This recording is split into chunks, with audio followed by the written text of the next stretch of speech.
यांच्या वतीनं या ठिकाणी ही संकीर्तनाची सेवा आयोजित आहे. आजच्या 4थ्या दिवसाच्या कीर्तनाच्या निमित्त कोणी साधू नसेल जगात, आत्ता कोणी साधू नसेल का असेलही पण आपल्याला ओळखू येत नसेल.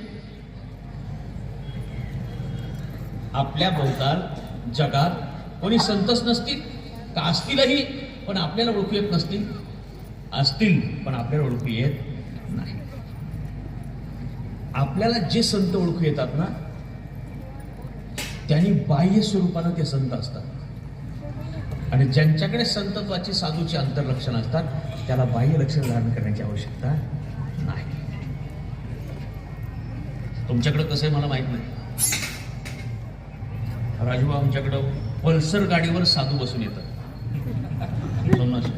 पल्सर गाडी 1-2 नसतात बरं दिलीपराव, 3-3 टेबल शीट संत असतात.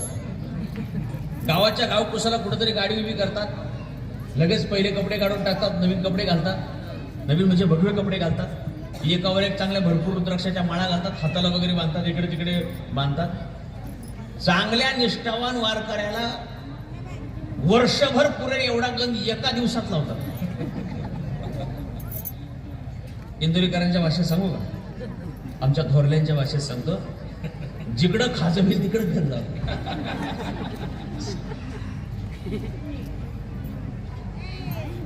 आणि मग गावात आल्यानंतर गावातल्या गल्ल्या वाटून घेतात, इकडे तिकडे त्या प्रत्येक गल्लीला जातात आणि आपण सुद्धा आपल्या दाराशी आल्यानंतर त्यांना काहीतरी 2 रुपये 5 रुपये 10 रुपये देतो.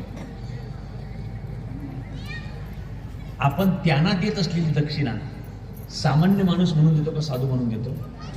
साधू म्हणून देतो. निदान बाह्य लक्षणाला तरी तो काय आहे, साधू आपल्याला दिसतो म्हणून आपण त्याला काहीतरी 2-5 रुपये दक्षिणा देतो. ज्याच्याकडे साधूची बाह्य लक्षणं आहेत तर त्याला अशा पद्धतीने हात पसरण्याची आवश्यकता नाही. श्री तुकाराम महाराज म्हणतात, जळोजीने लाजीरवाने, हो जो हात पसरतो ना त्याचं लाजीरवानं जगणं आहे, त्याचं जगणं जळण्यात जमा आहे. तो माणूस धिक्काराच्या लायकीचा, योग्यतेचा आहे, सन्मानाच्या योग्यतेचा नाही. आणि म्हणून ज्याच्याकडे बाह्य लक्षण आहे त्याच्याकडे अंतर्लक्षण नाही.